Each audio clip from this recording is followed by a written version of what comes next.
नमस्कार, मैं doctor Sonia Gupta, working as obstetrician and gynaecologist.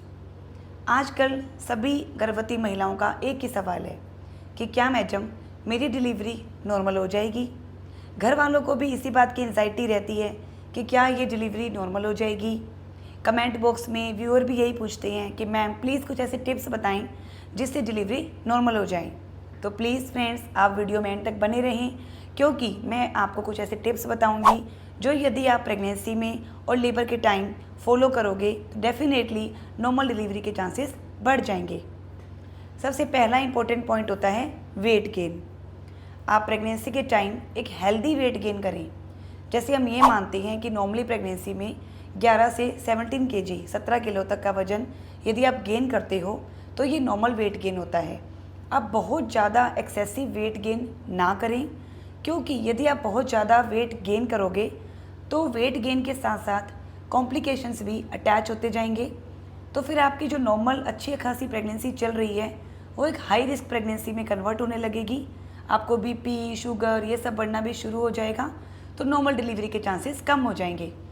इसलिए आप स्टार्टिंग से ही इस बात का ध्यान रखें कि आपको वेट गेन तो करना है, लेकिन बहुत ज़्यादा वेट गेन नहीं करना है। सपोज़ यदि आप शुरू से ही बहुत ज़्यादा अंडर वेट हो तो आप 20 केजी तक भी वेट गेन कर सकती हो, लेकिन आप शुरू से ही ओवर वेट हो तो आप 7 to 11 केजी 11 किलो तक मैक्सिमम वेट गेन है, उससे ज़्यादा आप वेट गेन ना करें। क्योंकि हमारे घर वाले भी प्रेगनेंसी में ये सोचते हैं कि अब ये 2 जनों का खाना हमें खिलाना चाहिए क्योंकि महिला प्रेग्नेंट है। ऐसा नहीं होता है। प्रेगनेंसी में सिर्फ 300 से 400 कैलोरी की रिक्वायरमेंट ही बढ़ती है। इसकी जगह आप ऐसा फूड खाएं जिससे आप भी हेल्दी रहोगी, आपका हेल्दी वेट गेन होगा और बच्चे का डेवलपमेंट भी अच्छा होगा।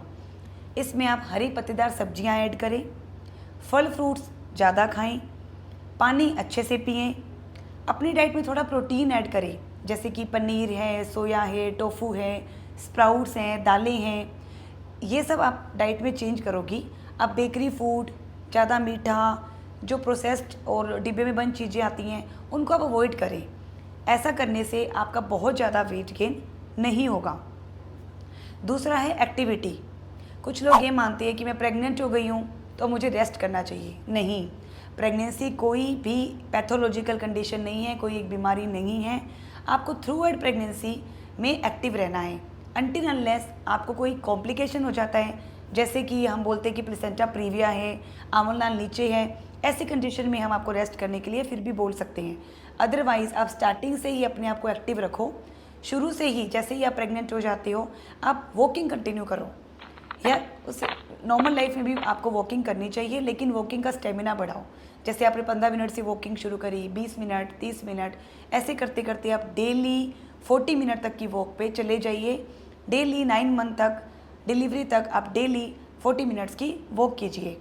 वॉक करने से आपको बहुत सारे बेनिफिट्स होंगे। इससे आपको ज़्यादा रैपिड वेट गेन भी नहीं होगा और आपका स्टेमिना भी इम्प्रूव होगा। तीसरा पॉइंट हम बात करते हैं स्टेमिना की, क्योंकि लेबर के टाइम में हमें क्या करना होता है, जोर लगाना होता है, ब्रेथ को होल्ड करना होता है, स्टेमिना बिल्ड करना पड़ता है, स्ट्रेंथ चाहिए होती है। तो वो कहाँ से आएगी?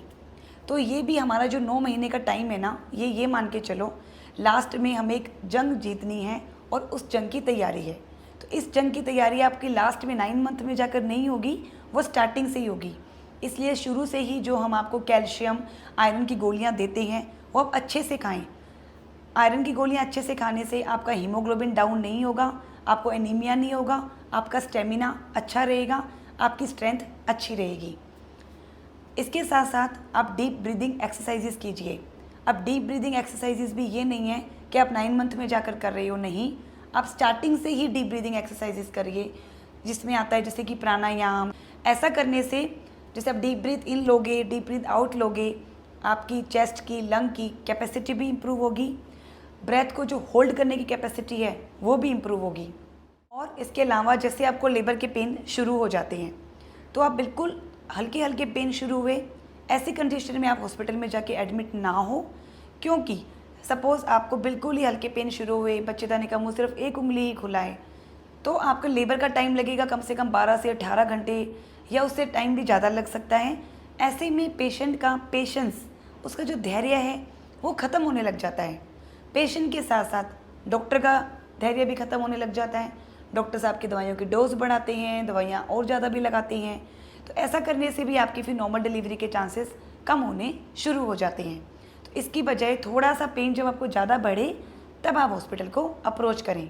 आजकल मैंने देखा है कुछ मुहूर्त का सीन काफ़ी चल रहा है कि कहते हैं डॉक्टर्स हमारी डिलीवरी आप है ना इंड्यूस कर दीजिए, हमें मुहूर्त पे डिलीवरी चाहिए।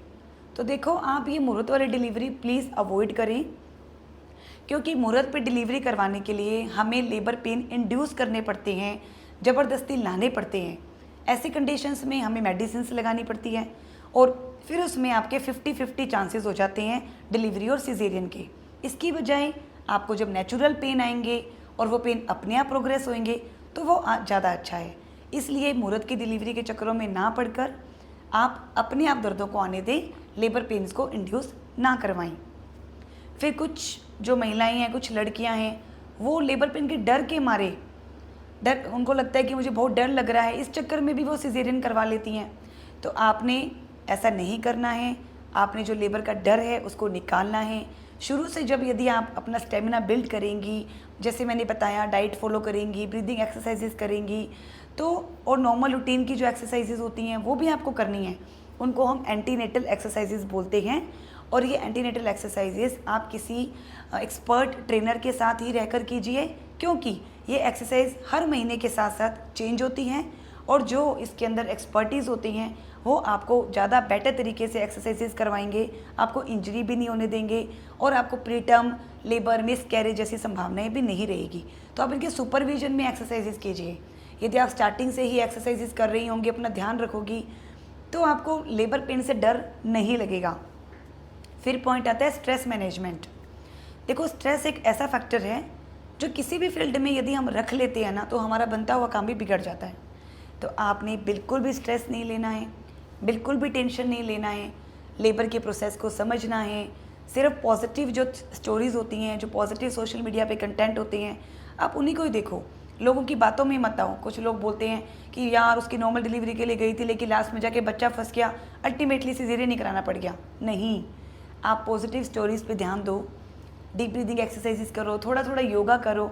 ऐसा करने से आपका जो स्ट्रेस है ना वो भी मैनेज होगा और आपको नॉर्मल डिलीवरी की तरफ पुश करेगा।